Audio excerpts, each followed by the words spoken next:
গল্পটির নাম চোখের জলের গল্প। রাত তখন গভীর। মোস্তাফিজ একা বসে আছে তার ছোট্ট ঘরে।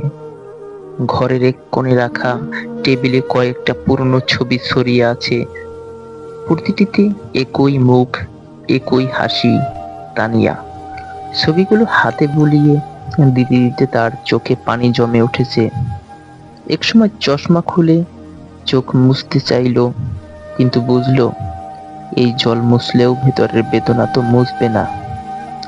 সে মনে করতে লাগলো সেদিন বৃষ্টির দুপুরে তানিয়ার সঙ্গে শেষ কথা।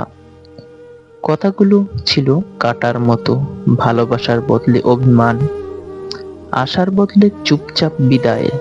মোস্তাফিজ ভেবেছিল কয়েকদিনের মধ্যে সব ঠিক হয়ে যাবে, কিন্তু ঠিক হয়নি। তানিয়া আর ফেরেনি।